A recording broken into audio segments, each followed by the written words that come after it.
In the dim chamber of Babylon, a young man stands before a map marked with cities, countries, and empires. His eyes burn with insatiable ambition as he whispers, "The world shall know my name." Under a dark sky, soldiers huddle around campfires, their faces painted with the light of flickering flames. "Do you think he'll really take Persia?" one soldier asks, doubt mingling with awe. An oracle's voice echoes through the halls of the temple, foretelling, "A great king shall rise and fall, leaving an eternal mark upon the sands of time." Riders charged across the plains, clouds of dust trailing behind like tales of legend being penned in the earth. "Alexander, son of Philip," they hailed, "the world is at your feet." A vast library, filled with scrolls as old as memory, stands silent, except for the whispers of scholars discussing the rise of the Macedonian star, Alexander.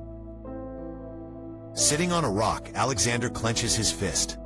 "The throne of Darius," he vows to himself, "will crumble at my feet." His voice is the promise of history in the making.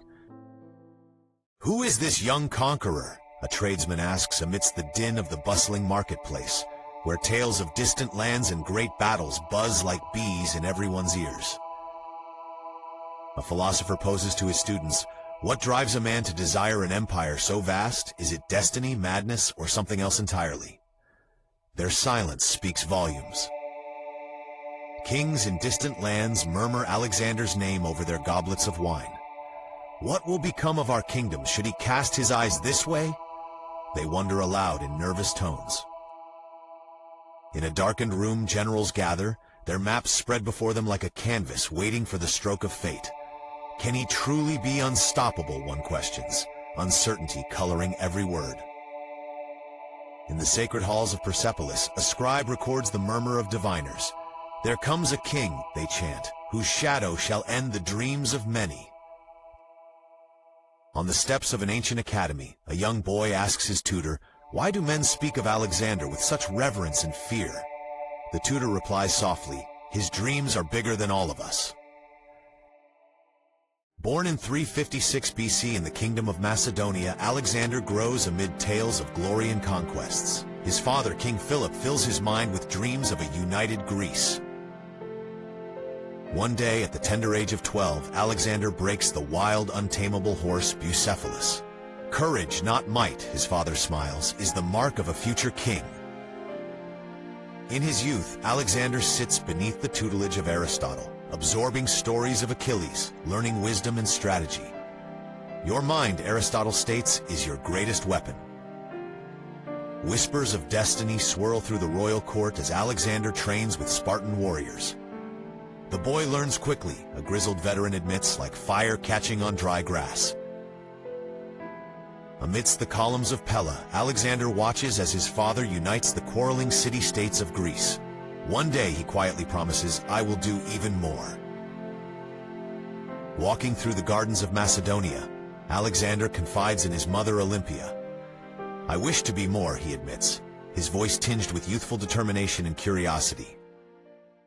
The assassination of King Philip rocks the kingdom, thrusting young Alexander into the harsh glare of the throne.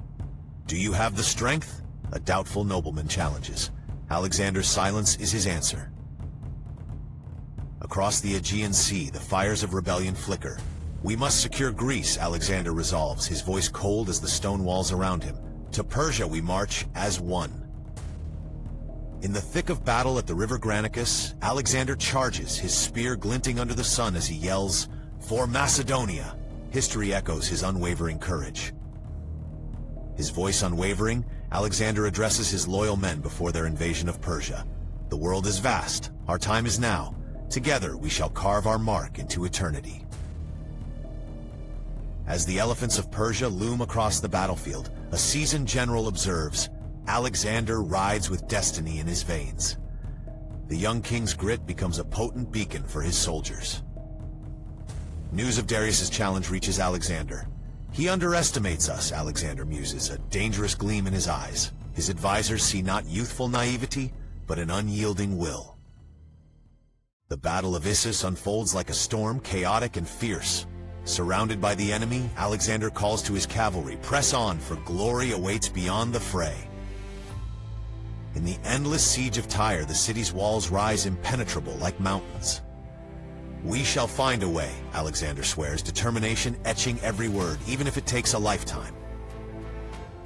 Fatigued warriors camp near the Euphrates.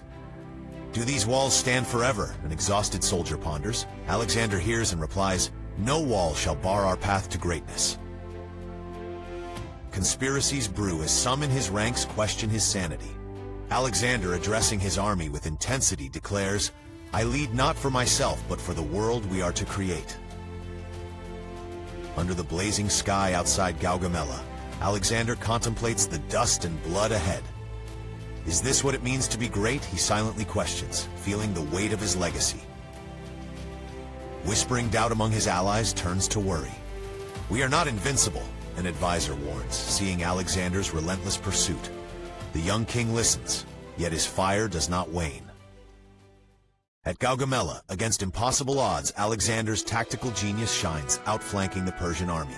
"Victory is ours," he proclaims, the echoes of triumph resounding across lands afar. The city of Babylon, once impenetrable, opens its gates wide to Alexander, offering treasures untold. "This," he announces proudly to his men, "is but the beginning of our empire." Greek scholars marvel as Persian wisdom enriches their knowledge. A new world dawns, muses ascribe, compiling tales of conquest and unity under one sweeping empire. In Egypt, greeted as a liberator, Alexander founds Alexandria. Here, he declares while standing before the Nile, shall intellect and culture flourish like the mighty waters. Captivated by the vastness of Asia, Alexander strides at the helm of his army. "Onward," he commands, the trails they blaze reflecting the brilliance of stars in the night sky. At the banks of the Indus, Alexander's gaze holds the horizon. Beyond lies the yet unseen, he tells his generals. Possibility unfurls before them like the wide spread of wings. After years of relentless battles, whispers of dissent grow among his weary troops. How much further, they question, longing for their homes. Alexander's heart bears the weight of their burdens. The torrential monsoons of India challenge Alexander's resolve. Troops heavy with rain and fatigue murmur, "The mountains can be climbed, but what of the heavens?" A lesson in limits emerges stark. In a moment of pride, Alexander demands to be worshipped as a god. "We are men," a general quietly objects, awakening the whispers of disbelief and discontent within his own ranks. With a feverish mind and heart aching, Alexander mourns his beloved horse Bucephalus, whispering, "Together we roam the ends of the earth." The steadfast bond known only to warriors now silence. His close friend Hephaestion falls ill and dies. Consumed with grief, Alexander confesses to the night, "How can I conquer the world when I cannot save the ones I love?" In Babylon, shadows fall as illness overtakes Alexander. "This is not how it ends," he tries to assert, fighting the relentless pull of fate. His voice, once a clarion call, now only a whisper. With his last breath, Alexander's dream flickers on. To the strongest he entrusts, leaving behind an empire sculpted by sweat, blood, and an indomitable will. Centuries later, tales of the Library of Alexandria speak of a union of knowledge and culture he inspired, a beacon of human endeavor ignited across continents. Generations echo Alexander's conquests. Legends tell of a king who dreamt beyond maps. He was mortal, a philosopher reflects, but his visions immortalize mankind's quest for greatness. His tactics, studied in academies, influence leaders from Rome to the modern era. In the shadow of giants like Alexander, a student, we forge our frontiers anew. In the dust of Babylon, where Alexander once stood, travelers find ruins inscribed with tales of his empire, a silent testament to dreams that shaped the world. As dawn rises over Pella, young aspirants gaze towards distant horizons. In their eyes gleam the dreams of Alexander, and the world dances ever onward in the glow of his legacy.